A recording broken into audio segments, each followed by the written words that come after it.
The Hawaiian island of Oahu is one big melting pot of cultural fusion, and nothing epitomizes this fusion quite like the eclectic food scene. A little Japan here, a little Korea over there, a bit of the Philippines on the side, a sprinkle of Portugal over the top, and obviously all of this lies on the foundation of the native Hawaiian culture. Simply put, the food scene on Hawaii's most populated island is one of a kind, forcefully unique and hard to find anywhere else. During our week-long stay, we compiled a list of the 10 best things we tried. Here they are in no particular order because they were all incredible. Okay, so number one is Hawaiian BBQ. Now there's a lot of places on the island of Oahu where you're gonna find really tasty traditional Hawaiian barbecue, but the place that we went to is called Bob's BBQ. It's this iconic little shack on the west side of Honolulu, very unassuming from the outside. If you drove past it, you wouldn't think twice about it, but it was so delicious. Just a wide array of char-grilled meats, and always 2 scoops of white rice on the side and coleslaw, maybe a scoop of macaroni salad as well. That combination is known as the Hawaiian plate lunch, and that's very common on the Hawaiian Islands. And for some reason, it just adds a lot to it. I mean, you could just have the meat by itself. A lot of these meat selections are all you need, but you just get that little side of rice, you can scoop up some of the sauce, the coleslaw is always really good, and then macaroni salad. I mean, how can you go wrong with that as a side? Hawaiian barbecue is pretty eclectic in itself. It's kind of hard to define as one thing. There's a lot of different options, especially at Bob's. Their menu is just huge and every single option looks tantalizing. But the beef ribs, really gigantic and good, saucy, smoky. The pork, baby back ribs, just like classic barbecue. Then you also have the Kailua pork, which I think is a really interesting, I mean, it's the definition of minimalism when it comes to food. There's essentially only 2 ingredients to this. It's pork shoulder and then it's Hawaiian sea salt. And it has to be that very specific type of sea salt because for some reason it just unlocks the flavor and the sweetness of the pork itself. This is usually cooked underground or roasted underground. We've never like seen that process happen in person, but I think it's really interesting how there's no spices or any sort of marinade or anything like that that goes into this pork. It is just tender, juicy, sweet, and delicious all by itself, which I think is awesome. It just kind of speaks for itself with the flavor. At Bob's, they do have teriyaki sauce and a bunch of other things on the side that you can put, but the Kailua pig, you cannot go wrong with that option. There's also another place called Kono's, which you'll see a few of those locations. I think the original one is on the North Shore. But this place has become really popular for Kailua pork sliders and just different plates with pork, like Kailua pork nachos, a lot of different options. This is where I have to ask a question. If there's any native Hawaiians watching this, we saw a few different spellings of Kailua pork and I'm just kind of confused and curious. What's the proper spelling? Is it like the city that's on the east side of Oahu? Because that's kind of what I was assuming. But we also just saw it K-A-L-U-A, which I think is what it is on Bob's menu. But yeah, not entirely sure if that originated in the city of Kailua or if that's just kind of like a fun name for it. But Kailua pig, Kailua pork, you'll see it on a lot of menus. Very good. Now, if you want to go a different route and go for another Hawaiian staple, you can also get Loco Moco at Bob's BBQ and a ton of other places on the island of Oahu. Loco Moco is so interesting because I don't think I can compare it to anything else I've ever had. It kind of reminds me of back in the school days, elementary school, middle school. We used to have this lunch that was sometimes served called Salisbury steak. I don't know if anyone else is familiar with that, but you kind of just think of like a burger patty with gravy on top of it. We didn't have the rice that goes along with it for Loco Moco. We had mashed potatoes at school, but something about the flavor profile and the texture of the meat really reminds me of Salisbury steak. It's somewhere between a burger patty and a steak. Maybe not as tender as a burger, but somewhere between that. And you put that on top of the rice, the gravy, just the rice soaks it all up. And then of course a fried egg. You gotta have a fried egg on top for proper Loco Moco. The third option at Bob's that I definitely want to mention because it is a Hawaiian barbecue staple, they have kalbi, which is a Korean style short rib. It's marinated in a very specific Korean marinade and it's got this sweetness to it. I think they're beef short ribs. I think that's what kalbi is specifically. But yeah, just talking about that different influence. I mean, that's definitely a Korean influence with the short rib, but you also have the scoops of rice on the side that's very Filipino and sometimes with a little garlic in the rice too. So it's so cool to see how all of that kind of melts together to create something that is specifically Hawaiian. If you do go to Bob's, make sure to peek back in the kitchen and just see them charring away. It's so tantalizing to just see the meat on the grill. They're always just putting a perfect amount of char on it, and that's why we really enjoyed it. It's like I said, I mean, you would not think twice about this place if you passed it in the car, but definitely stop if it's in your way. And also, if there's any Hawaiians or people that have been to the island of Oahu before, let us know your favorite barbecue places on the island of Oahu, because there's no shortage of them, and I'm sure that Bob's is just one of many great options.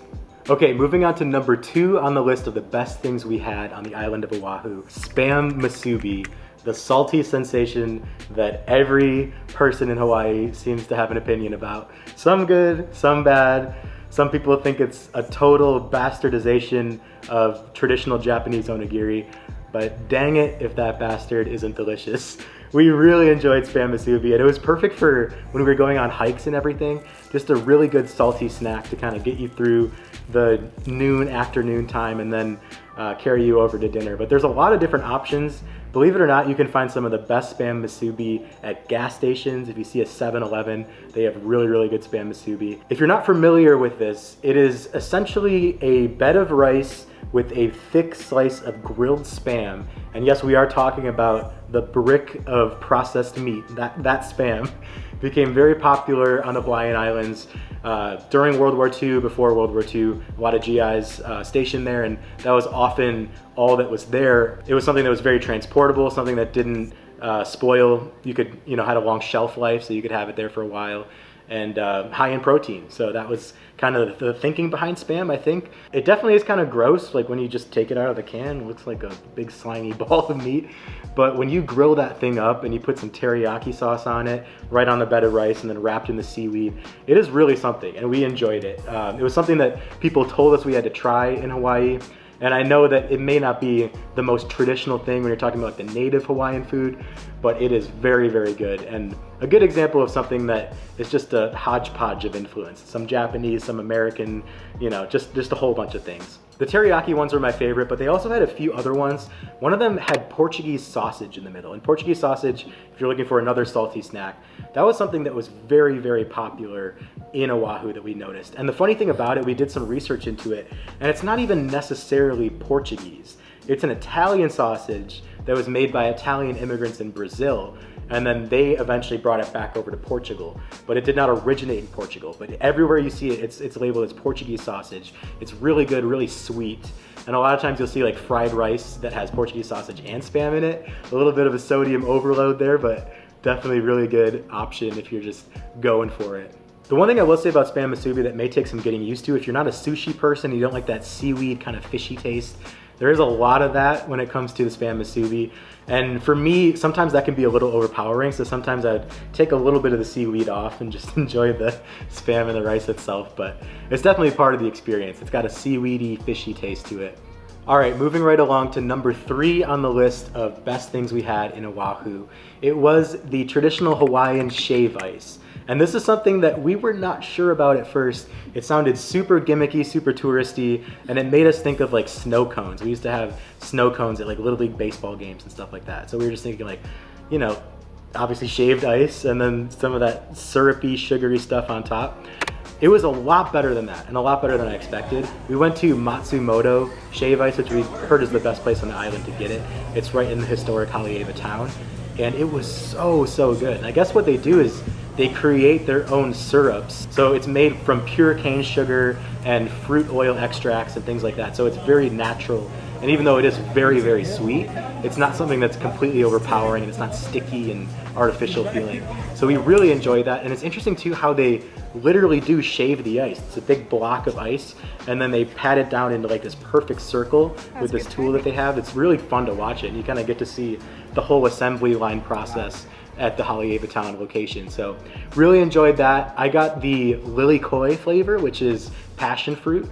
It's the Hawaiian, the native Hawaiian word for passion fruit. It's another fruit that's very popular on the island. You'll see it in a lot of the fruit bowls and just as a topping to salads and things like that. That was awesome. And then I had to try the guava and I had to try the pineapple, of course. We'll get into those two things later a little bit more, but guava is something we saw all over the place in Hawaii. It was really interesting. They had guava juice in cans, which is absolutely delicious. It was the perfect level of sweet. And then a lot of the barbecue sauces we saw that accompanied the Hawaiian barbecue we were talking about, a lot of those were guava barbecue. And Konos themselves, they are famous for their guava barbecue sauce. One thing that caught us off guard, the pineapple syrup was blue. I don't really know why it was a blue color, but it was very good and it tasted exactly like pineapple. It was just kind of a funny, your brain's kind of telling you it's something else, but very good pineapple flavor, even though it was blue. Matsumoto also offers a lot of toppings that you can put on your shave ice. And I mean a lot of toppings and a lot of things you wouldn't really expect. I guess in some of the shave ice that you see over in Asia, a lot of times they like red beans on top of it. I'm not really sure where that comes from or who decided that mix as well, but you'll see red beans if you want to do that. And then there's condensed milk, which you'll see a lot in Asian coffees. If you get a coffee on the Hawaiian Islands, it's probably got some condensed milk in it, absolutely delicious. If you drizzle a little condensed milk on top of the shave ice, it's literally just like frosting on top, like a really rich frosting. Really, really good. And then I also got 5 mochis on the side. They were pretty flavorless, but it was just kind of a fun little thing. When I think of mochi, I think of like a fruity, sweet flavor, but they were kind of just plain. But definitely a lot of options for toppings if you're looking to add a little something extra to your shave ice at Matsumoto's. Okay, number 4, and I have to say this one was pretty memorable for me. It was absolutely delicious. Garlic shrimp. You're gonna find this all over the North Shore of Oahu. And I guess there's actually a pretty long history of shrimp carts that would go on the beach and sell people fresh shrimp as they're relaxing and enjoying the waves. And that was something we found out after we got there, but I'm very glad that we discovered this. So you might have heard of the famous shrimp truck, which is Giovanni's. And Giovanni's actually has a couple different locations along the North Shore, but we went to one that was right next to Giovanni's called Honos.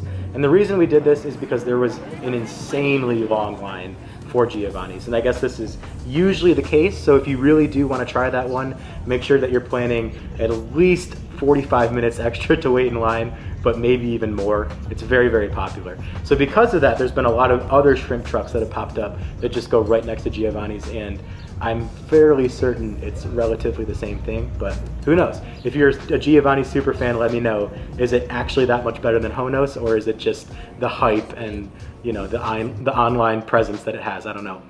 But we tried Honos, we absolutely loved it. What's really good about these shrimp is that it's got this sauce on it. So you can get either spicy or non-spicy, but we got the spicy one. It was so spicy. I mean, not just like a little tingle, like you're definitely feeling this all the way through your tongue, through your mouth, just like taking over your taste buds.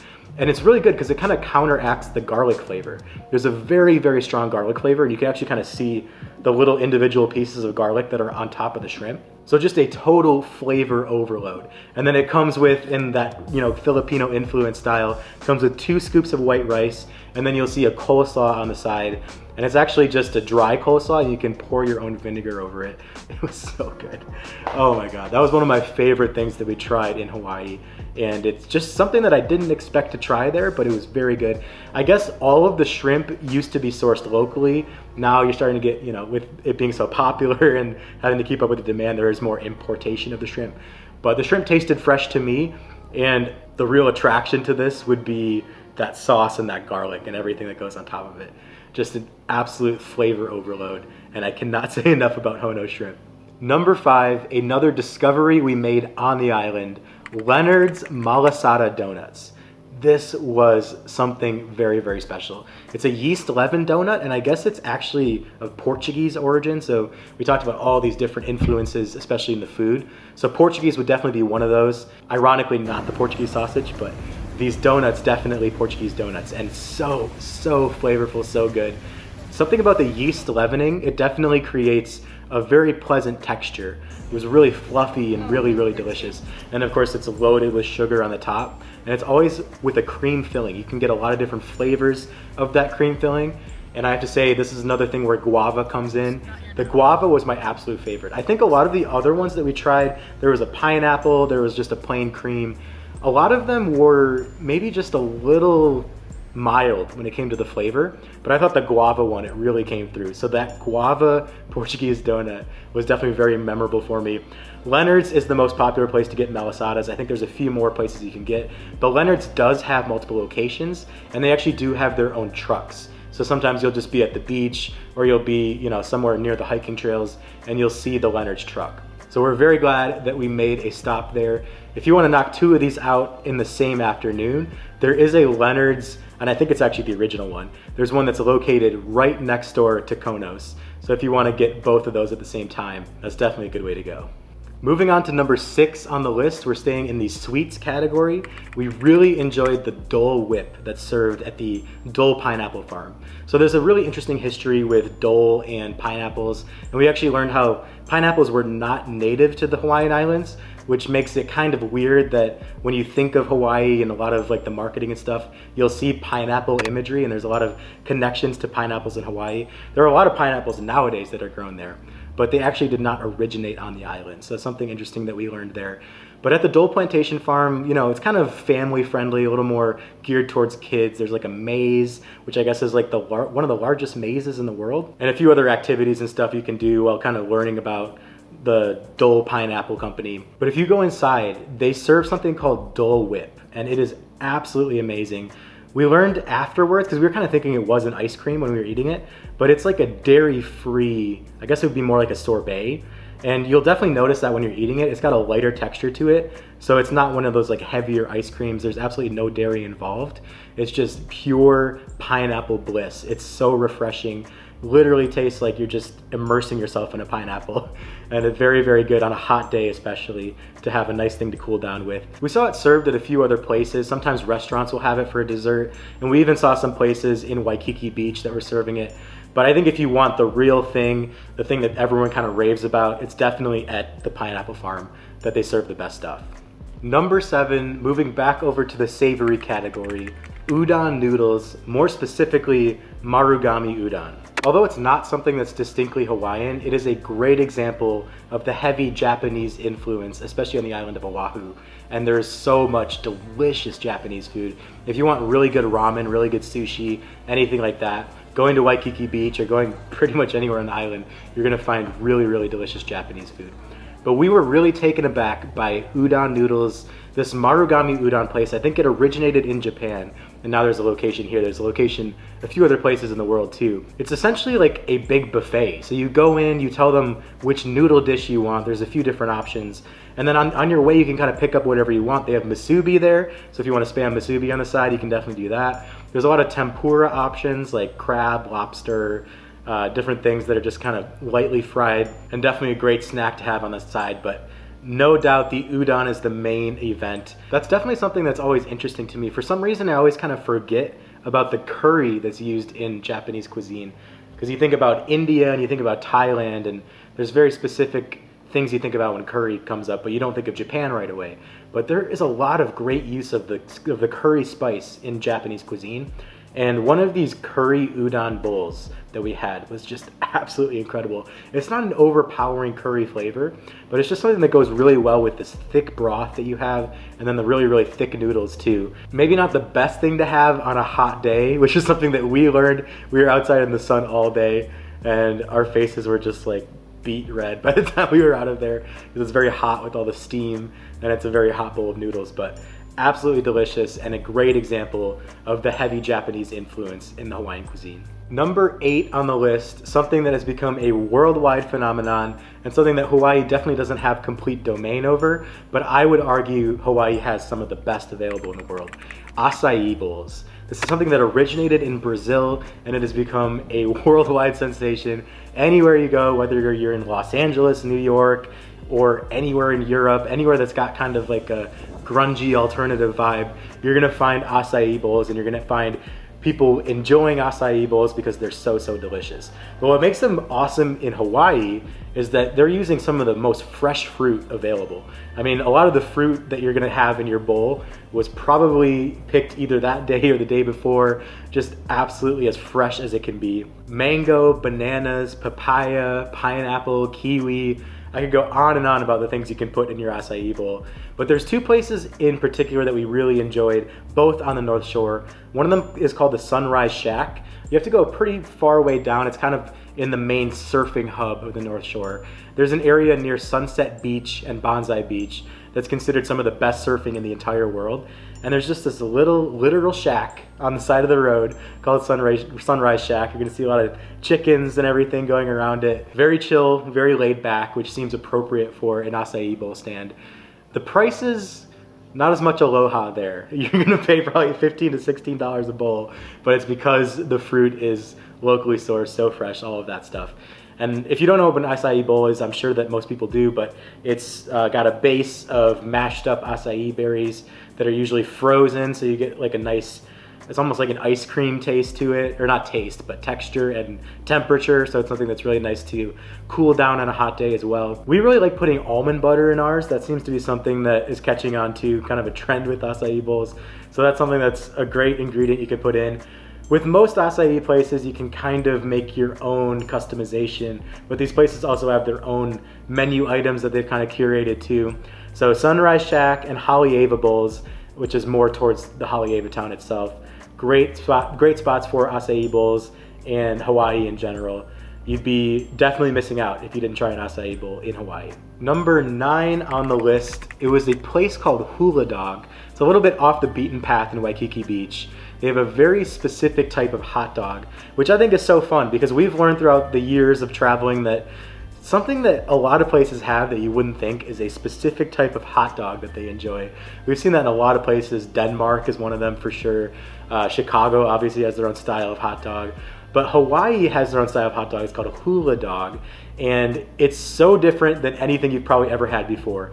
First of all, it's usually not a hot dog itself. It's usually a Polish sausage that they put into the bun. I don't know how much Polish influence there actually is on the Hawaiian Islands, but for hula dog, it's definitely gonna be a Polish sausage. So I got pineapple, habanero, and then also a Hawaiian mustard. There should be an interesting mix of things. I don't know how it's all gonna go together, but we're about to find out. Besides the Polish sausage itself, it actually reminded us of one of the things we had when we were in Poland. We loved going to this place called Żabka. It was essentially their version of 7-Eleven. And they'd serve these kielbasa Polish sausages inside a bun. So the bun would literally like surround the hot dog. So that's something that we saw with the hula dog as well. That's how they serve it. But what's even better about the hula dog, and this is where the Hawaiian influence actually comes in, it's served with poi bread. So the bread that goes around it is traditional Hawaiian poi bread that's made with ube. So ube and taro, those are two things you're gonna see a lot in Hawaiian cuisine. They're a version of like a yam or a sweet potato. I guess the ube one is very specifically from the Philippines, but taro you're gonna find in a lot of places in Southeast Asia. They're very purple, so I think that's part of the fun of it too. It's a great taste. They have ube ice cream, ube tea, like all sorts of crazy ube things that you can find. But when it comes to poi bread specifically, poi is so delicious because it's sweet and it's got that ube flavor to it. And it's purple. A lot of times it's purple with either the ube or the taro. So that's always kind of fun to open up the bread. If you get like a roll at a restaurant and you see that it's poi bread, it's gonna be a little bit purple on the inside. The last touch to the hula dog is guava sauce and then habanero sauce. So you can choose between a fruit sauce and a spicy sauce, and they put that right into the poi bun that surrounds the dog. It is so delicious. That combination of sweet, spicy, savory, all going on at once. Really, really good. It may be kind of a tourist gimmick, but we enjoyed it. It was something that we saw in Anthony Bourdain, and I guess they changed their location and then eventually changed their name. They used to be called puka dogs, which I don't know if that's just kind of sounds wrong for some reason, but they changed it to hula dog. It is really, really good. Something I definitely recommend trying. And then on top of that, just make sure you try some poi bread. Or I could go one further. Just make sure you try something with taro or ube in it because it's a really, really nice flavor profile and a fun color as well. Okay, number 10 on the list, the final item on what honestly could have been a longer list, but this is just something that's very succinct to what comes to our minds, the best things we tried on the island of Oahu. Number 10 is just gonna be a wide spectrum of breweries, particularly the Maui Brewing Company. You've probably heard of Kona Brewing, which is also, I guess, originated in Hawaii, but now it's distributed in a lot of different places. We really enjoyed Maui Brewing Company, and then there's also one that's specific to Oahu, or Waikiki, I guess it is, Waikiki Brewing Company. They have a really good restaurant that goes along with that.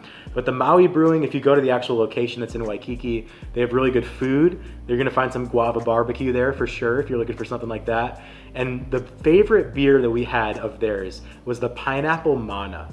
So this was a beer that was almost a little more like a fruit juice combination of beer. So if you ever had like a Radler in Germany, or just one of those beers that has lemonade in it, that was kind of like that, but with pineapple juice. The Pineapple Mana beer was really good. It was actually a little bit of a wheat flavor too. So it had some wheat beer to it, but it was also very bright, flavorful, and sweet. Can't recommend Pineapple Mana enough from Maui Brewing Company. And then talking about the Maui theme, just to kind of go on for beer. If you're having beer, if you're at a brewery, another thing that you can definitely add on to that experience is potato chips. And in Hawaii, Maui onion potato chips are the absolute best. There's something about the Maui onion specifically that's just a little sweeter than most onions. And there's a very specific company, which I think is called Maui Style, if I remember correctly. Yeah, Maui Style. So if you look at just in any grocery store or any of those ABC stores, which are kind of like their version of 7-Elevens, the convenience stores you'll find in Waikiki and all over the island, you'll find the Maui Style Maui onion chips. And those were the best potato chips I think we've ever had. We're not really potato chip people most of the time if we can help it. Obviously not something you want to eat all the time, but it is such a delicious salty snack and goes well with the Pineapple Mana beer. For some reason, I'm always going to associate those two things together because they have that little bit of influence of Hawaiian flavor with the Maui onion and then the pineapple in the beer. That is going to wrap up our list of the 10 best things we tried on the island of Oahu. It's a very unique food scene there, and it's kind of a foodie haven. So even if you want to go off the beaten path and not try something specifically Hawaiian, Japanese, Korean, whatever you're actually looking for, they have great Middle Eastern food there. There's obviously great places for burgers and a lot of the American food, considering it actually is part of the United States. You can find anything on the island of Oahu. It's a foodie paradise, and we really immersed ourselves in that. It was absolutely so much fun. A little honorable mention, I didn't talk about coffee at all. There's a lot of really good coffee in Hawaii. Green World Coffee Farm, which is directly on the way if you're going to the North Shore from Honolulu. It's a really cool, like a locally grown place. You can actually go in the back and walk through their coffee fields, and they have a lot of really awesome flavor profiles with a lot of their blends. There's macadamia nut, there's coconut. You can even find some pineapple there as well. So it's a really good place to stop if you're going either to the Dole plantation or going up to the North Shore.